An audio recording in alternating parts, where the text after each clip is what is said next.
আসসালামু আলাইকুম রাহমাতুল্লাহ। আজকে আমরা আলোচনা করব গোপন গুনাহ সম্পর্কে। গোপন গুনাহ উত্তরণের উপায়। গুনাহ আল্লাহ ও তার বান্দার মাঝে দূরত্ব সৃষ্টি করে। গুনাহ করতে করতে বান্দা একসময় প্রভুর কাছ থেকে দূরে চলে যায়। মনিব ও গোলামের মধ্যকার যে সম্পর্ক তা ঘুচে যায়। ফলে স্বভাবতই বান্দা যখন আপদে বিপদে তার একমাত্র প্রভুকে ডাকে, তখন তিনি সাড়া দেন না। অতঃপর ধীরে ধীরে বান্দা প্রভুর মায়া ও রহমতের ছায়া থেকে ছিটকে পড়ে, আর গুনাহের প্রভাবে তার হৃদয় বা আত্মা কালোতে ছেয়ে যায়।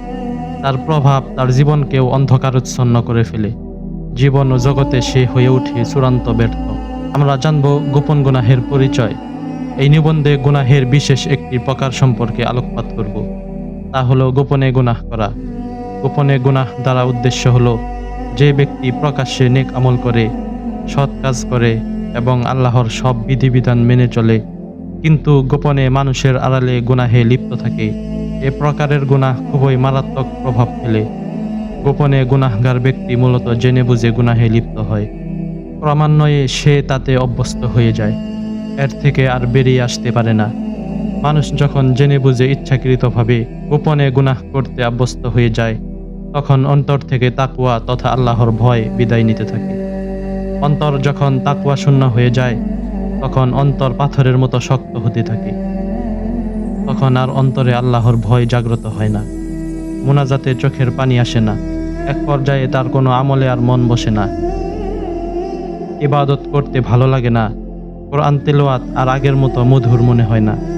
ক্রমান্বয়ে সে ধ্বংস ও অধঃপতনের দিকে এগিয়ে যেতে থাকে। সে বাঁচতে চায়, কিন্তু বাঁচতে পারে না।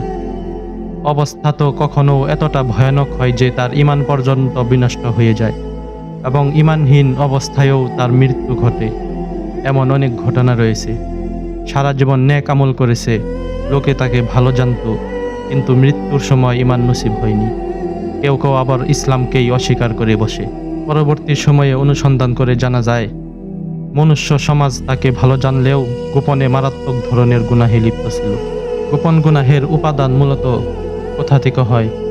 বর্তমানে গোপন গুনাহের উপাদান অত্যাধিক। হাতের কাছে বালিশের পাশে গুনাহের অসংখ্য বস্তু। আধুনিক পৃথিবীতে প্রযুক্তির সয়লাভের পাশাপাশি গুনাহের সয়লাভও হয়েছে, যেখানে গুনাহ করলে কেউ কিছু জানতে পারে না। শয়তানের প্ররোচনায় অনেক বড় পরহেজগার মুত্তাকি কঠিনতম গুনাহে লিপ্ত হয়ে যায়। ইন্টারনেট গুনাহের রাশি রাশি উপাদেয় হাতের মুঠোয় এনে দিয়েছে।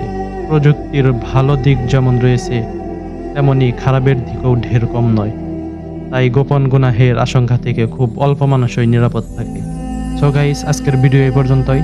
পরবর্তী ভিডিওতে ইনশাল্লাহ গোপন গুনাহের ভয়াবহতা সম্পর্কে আলোচনা করব। পরবর্তী ভিডিওর জন্য অবশ্যই চ্যানেলটি সাবস্ক্রাইব করে রাখবেন, এবং কি আপনার ভিডিও একেবারে সম্পূর্ণ দিতে পারতাম, কারণ সম্পূর্ণ ভিডিও দিলে অনেক বড় হয়ে যায়, দর্শকরাও দেখতে চায় না, এবং কি বেশিরভাগ মানুষই ভিডিও স্কিপ করে চলে যায়, তাই বেশি বড় করলাম না। এবং কি পরের পার্ট দেখার জন্য অবশ্যই চ্যানেলটি সাবস্ক্রাইব করে রাখবেন, আর ভিডিওটি ভালো লাগলে অবশ্যই লাইক করবেন। সবাই ভালো থাকবেন, সুস্থ থাকবেন। আল্লাহ হাফিজ। আসসালামু আলাইকুম ওয়া রাহমাতুল্লাহ।